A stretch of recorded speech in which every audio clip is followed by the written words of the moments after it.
آئندہ برس جون تک جموں شہر کی خوبصورتی اور مزید بڑھ جائے گی اور یہ شہر ایک نئی شکل کر لے گا اختیار۔ یہ بات یو ٹی کے chief secretary doctor Arun Kumar Mehta نے شہر کے تفصیلی دورے کے دوران بتائی۔ اقوام متحدہ کی سلامتی کونسل UNSC کا شمالی کوریا میں میزائل تجربات پر ایک ماہ میں دوسری بار ہوا اجلاس۔ اس دوران ہندوستان نے ایک بار پھر خطے میں امن اور سلامتی پر پڑنے والے اثرات پر تشویش کا کیا اظہار۔ تہاڑ جیل میں بند دہلی کے وزیر صحت ستیندر جین کا ایک ویڈیو منظر عام پر آنے کے بعد عام آدمی پارٹی کو تنقید کا ہے سامنا۔ وائرل ہونے والی ویڈیو میں دیکھا جا سکتا ہے کہ ایک شخص ستیندر جین لیٹے ہوئے اپنے پیروں کی کروا رہے ہیں مالش۔ اب اس ویڈیو کو لے کر ایک نیا ہوا ہے انکشاف کہ ستیندر جین کو مالش کرنے والا شخص فزیو تھراپسٹ نہیں بلکہ ریپ کیس کا ایک ہے ملزم۔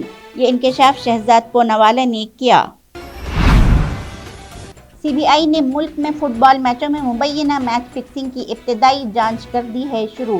حکام نے دی ہے یہ جانکاری۔ ایلن مسک نے ایک تازہ اعلان میں کہا ہے کہ ٹویٹر پر بلو اسٹک ویریفیکیشن بیچ کا دوبارہ لانچ عارضی طور پر روک دیا جائے گا۔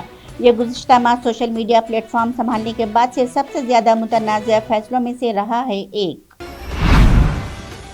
کانگریس سپریم کورٹ میں ریویو پٹیشن کرے گی داخل اور راجیو گاندھی قتل کیس کے 6 قاتلوں کی رہائی کو کرے گی چیلنج۔ پارٹی ذرائع نے یہ بات بتائی۔ انہوں نے کہا کہ درخواست اس ہفتے ہوگی داخل۔ کانگریس کی تنقید کا سامنا کر رہی حکومت نے گزشتہ ہفتے سپریم کورٹ سے رجوع کیا تھا کہ قاتلوں کی قبل از وقت رہائی پر ہو نظر ثانی۔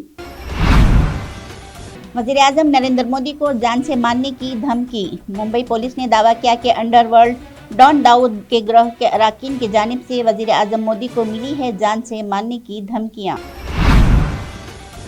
دہلی فسادات سے منسلک ایک معاملے میں کرکرڈوما کورٹ نے تیزاب حملے اور لوٹ مار کے شکار ہوئے محمد وکیل کے حملہ آور فسادیوں کے خلاف کرول نگر تھانہ کو دی ہے ہدایت کہ وہ نامزد FIR کریں درج اور قصورواروں کے ساتھ کسی بھی قسم کی نہ کریں رعایت۔ ریاست اتر پردیش میں مدارس کے سروے کے بعد ریاستی حکومت نے اتر پردیش کے سرحدی اضالے میں واقع غیر مسلم شدہ مدارس کی آمدنی کے ذرائع کی چھان بین کرنے کا کیا فیصلہ۔ UP حکومت کے ذریعے کرائے گئے سروے میں زیادہ تر سرحدی مدارس نے زکوٰۃ کو اپنی آمدنی کا بتایا ہے ذریعہ۔ لکھیم پور میں ٹیکسی پلٹنے سے 5 افراد کی موت۔